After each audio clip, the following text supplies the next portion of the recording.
Good day, everyone. This is Maxine May Saison, the project manager of our group. So for today, I will be showing to you our output in our final project in Web System and Technologies. So we chose a task tracker system or app and we name it TaskMate. So this is the UI of our registration page. So first, we'll register first the user. So let's fill out the form. For example, Claire, then the email address, the password, and you need to confirm your password.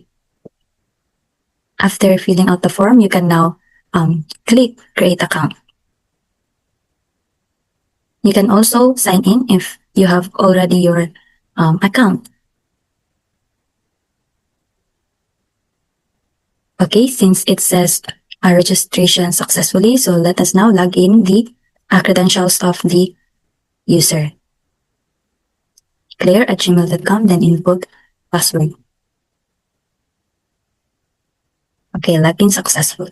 So after registering and logging in, the user will be redirected to its user dashboard. So in here, I have here 3 buttons in the sidebar: dashboard, the my task, and my task list. So for the dashboard, the user can see or can track how many pending tasks, in progress tasks, and completed tasks are in his dashboard or her dashboard. Then the my task, here, the user can create her or his own task. So for example, let's click new task, entitle it code, put description, and select date. This is a due date actually. After filling out the form for creating a new task, you can now click the button create task. Okay, it says created task successfully and now it is set to pending. So if the user wanted to change if he or she already did that task, she can either choose between pending, in progress, or completed. So if her task is in progress, you can click in progress, and then there is a prompt task updated successfully, and the in progress will and her task will be go in progress, and in our dashboard, the in progress task will become to 1. So actually earlier the one task here in progress was in the pending, and then we move it in progress, so that's why the 1 becomes in here.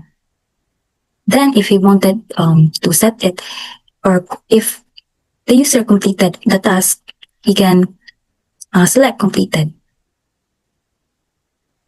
Then as you can see, the task is already in the completed form, or in the column completed. Then if you check it in dashboard, okay, so the completed task becomes to 1. And here in our task list, in here this is the list of the tasks the users had created. So in here, we have the title, description, the status, the due date, and the action. So for the action, we have put edit and delete. So in the edit part, the user can edit its title, description, or status, and the due date. So for example, in title, we put it, or we will add coded, then save changes.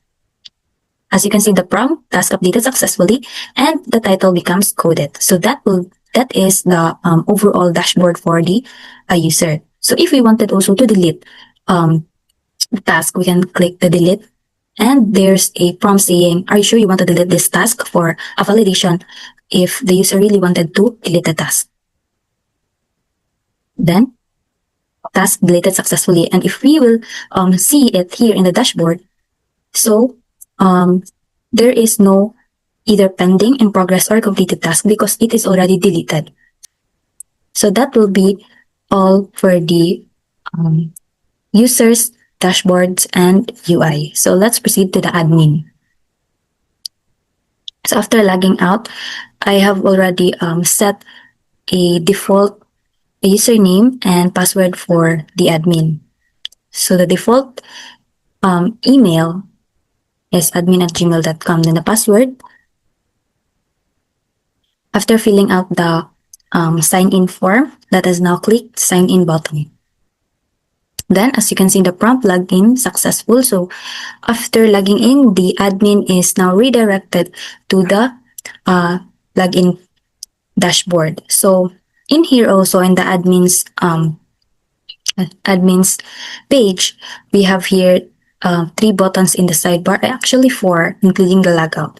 So, here we have dashboard where the admin can see how many total users, pending task or in progress task, and completed task is done by the users. Then, after that, in the manage task, he can assign a task to the specific user. So, for example, we will add new task. Let's say eat, and put description, eat dinner, and then we'll select its due date, for example, June 11, and then assign it to user. So let's see in the user's side if he already received the task. So we will use Claire since we created Claire earlier, and that task will be assigned to the user, which is Claire. Then after filling out the form, we will now create and assign the task. Now task created successfully, and as you can see here, the task is in here and it is set to pending since Claire didn't do anything to change it in progress or completed. So in the manage user, the admin can also see who are the registered user and also including himself. So here we have column name, email, role, and action. So in the action, we also have created or included edit and delete for its crude functionalities. So we can edit, for example, Zeki. We can update his name, for example, Zeki's, and then save changes. And now user updated successfully. And as you can see here in the name column, the Zeki became Zeki's. So it means that our user is updated successfully. Then to see if the user really had received the task given to him by the admin, we can check it now. So that's all for the admin dashboard and the admin UI. So let's click the logout and we'll sign in to Claire.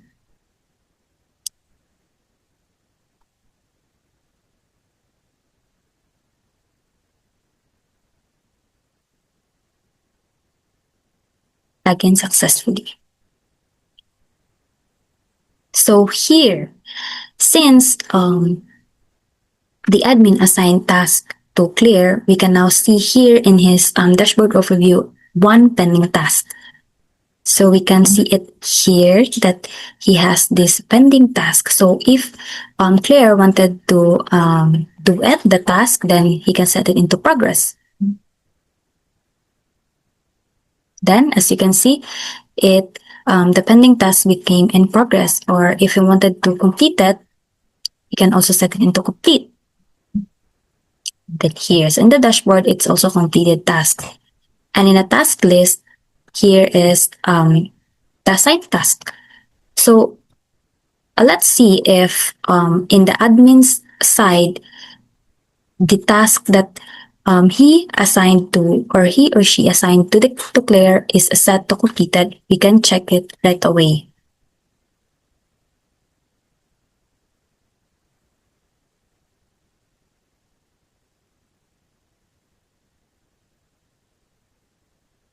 Okay, let's go to manage tasks. And as you can see here in the manage task, the pending task earlier that was being created by the admin is now set to completed because Claire updated that specific task. So that would be all for the admin and the user's UI. We also included a validated, like for example, validation if the user or the user is inputted a incorrect email or password. So for example, for Claire, let's say claire@gmail.com, Claire1. Then I'll set his correct password. So here, Claire1 is actually a unregistered email. So let's see if it will sign in as user even though its email is incorrect. So as you can see, here's a prompt invalid credentials. It's because Claire1 is not a registered user. So if you remove the one and set it to claire@gmail.com, which is the correct email of Claire, and click sign in, let's see if it will go through. So as you can see, login successful in the prompt. And here, so that will be all. Thank you. For tomorrow, I will be explaining the front-end code of our task management projects. Front-end nga part mo niya makita or gamitin sa user. So, kaniyang mag-handle sa user interface form, pag-display sa mga pages, pag-receive sa input sa user, hangtod sa pag-communicate sa backend via APIs gamit ang Next.js. So, ang front-end lang sila po structured pages o components para organize and scalable ang app. So, sa app folder, so, kita niyo diha ang may dashboard nga page.tsx, login page.tsx, and register page.tsx. So, diri sa login. So, sa login, page.tsx kay mo ang login page. Dili ang user maka-input sa ilang email, sa ilang password. Then, so, sa pag-submit sa form, kay tawagon ang login function kan sa API. Then, i-save ang token sa local storage o kung successful, then, so, i-redirect ang user ngadto sa dashboard. So, pero kung sa'yo, kay mo error siya, automatic ang mag-display ang error message na invalid credentials.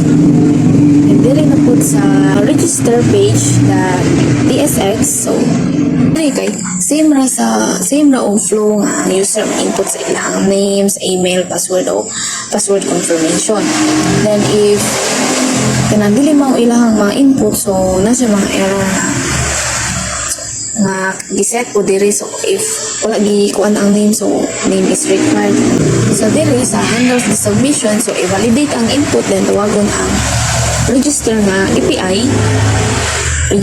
API function. Kung successful ang registration, then registration successful, please log in, then i-save ang token, then i-redirect sa login page. So, pero if dili kay show dayon ang error. Dili sa dashboard.tsx kay dili nga part kay mo ni ang main dashboard page. So pag load niya, una niya gi-check kung naabay JWT token sa local storage. Kung wala, automatic nga i-redirect sa login page. Then if na mo fetch siya o user data, list o user count kung admin ang user, kung admin gamit ang use effect o premise all. So ang data is saved sa state, user task, last count, user count. Then mapoy logic na mo determine kung admin ba ang user para ang lain ng layout na ipakita.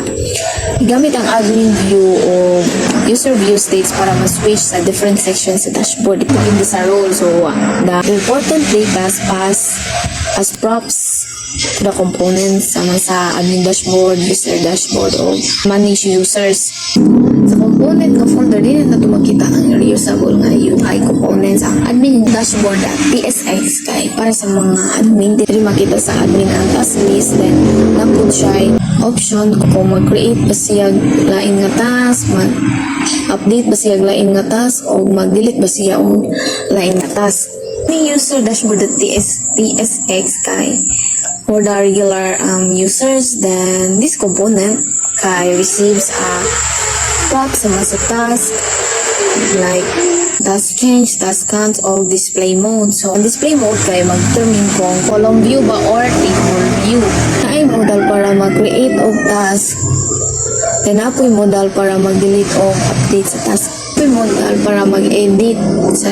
Then, ang delete function kay na ay confirmation prompt na are you sure you want to delete this task. Then, if deleted the jud kay successfully deleted. If delete, so fail to delete task. So here in manage user at TSX, so only admin can place all users in table format. So makita diri ang edit or delete button para sa kada user. Then ay models o functions para i-edit o i-update ang user info. Then it receives user count o user list na i-fetch inside the component. Services API.ts ni ang connection layer sa frontend o sa backend. So nagamit siya og Anxious para mag-send o HTTP request. So ay Anxious interceptor nga automatic mo add sa GWT token. Headers o protected route background tawagon ko. For O1 gani ang response like ng expired token, so mo redirect gid siya dayon sa login page. So ang API.ts nag-expose og mga functions sama sa login, sa register, sa logout, sa get task, create task, then update task, delete task, get user, then delete user, update user. So, ang flow sa app kay kung mag-login ang user, ang front-end mo send o credentials na to sa login endpoint sa back-end. Kung successful, then ang back-end muhatag o GWT token, then i-save na yun sa local storage. So, kaning token can be used para sa next na request to access sa protected data. Kung mo-access ang user sa dashboards, ang front-end mo fetch og data gikan sa back-end. So, user info, like kaning sa back-end user info, the user task list o task counts kung adto sa admin siya app. Back-end user info, task list o task counts if admin siya. Then, apila ang total user count. All data is stored sa state sa dashboard page o ipas na to sa component na mo display sa data o handle sa user actions. So, for example, mag-create or mag-delete o task. Ang front-end mo call sa API function o ang API na ang mo connect sa back-end control para i-process ang request. So, overall, yung concepts with the back-end, handling data and logic, front-end managing the user interface and API communication, provides a clean and maintainable structure for the task-made application. So, mga ito ako ang explanation. Thank you. Hi, I am Gilbermer Miguel Parado, and I work as the back-end developer for our system project, and our system project is entitled as TaskMate and Task Tracker. So, first, narita sa itong code para atong explain ang structure of flow sa TaskMate application. So, sa back-end, di gamit ta og Laravel. So, as you can see, kita na to dito sa gilid. Muna siya ang mga different folders. And so, different folders na ang tagsa-tagsa ka files, which is na itong code. Then, first, key components sa ato ang panani is ang controllers, models, routes, then ang migration. So sa back-end, ma-serve siya as the API para ni front-end. So, mo ang ay mo-handle sa data storage, then user authentication, then core task management, then logic. So, first, arita sa models. So, dari.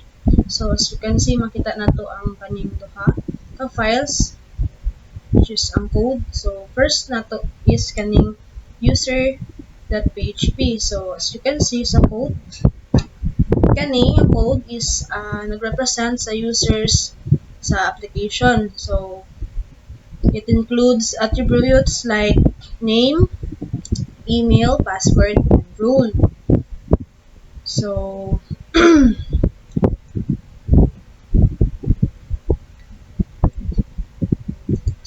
kaning is admin. The method is custom helper to check if ang katunga user is naa siya admin role. So, it uses has factory para for seeding. Then notifiable for notification, and na siya has API tokens for Sanctum authentication. So next sa task.php, kani siya nga code mo represent sa mga task. So includes the attributes like title, description, status, due date, and user ID. So mo ni siya is kaning user ID, syempre i-link siya sa katong user nga katong gi-assignan or katong bago ra create. Then na siya user relationship defined to easily fetch the associated user.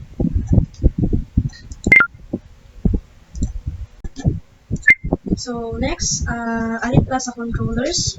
Ato i-highlight si outController.php. So unsay na niya diri nga code kasi gamit niya.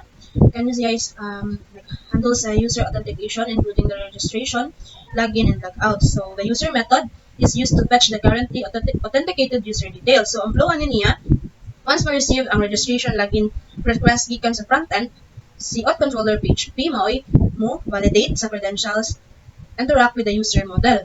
So, create or delete sa Sanctum tokens and return user data and tokens or error message kung good siya. So, auto na mo error message, na siya message niya login successfully, or kung sayop man gani mong credential input, so the provided credentials are incorrect. So, na siya.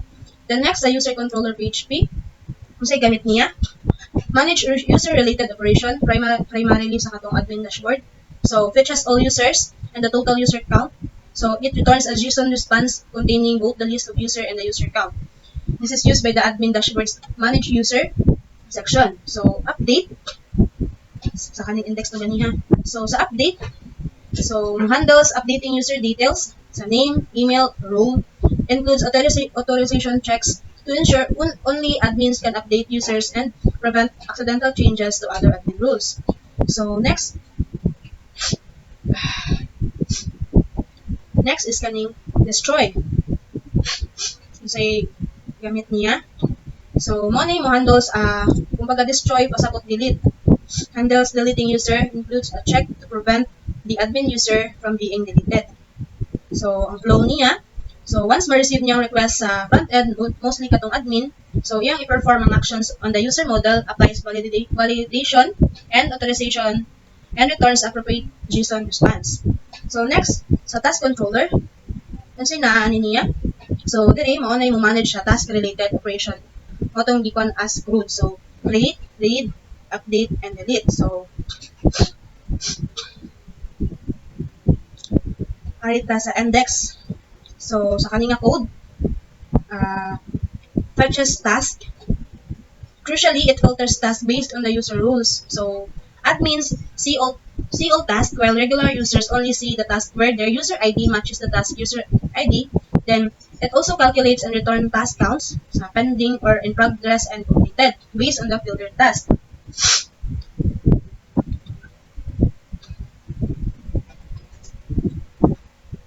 So store, public function store, create a new task, assigns the task to the login user by the default if user ID is not provided in the request.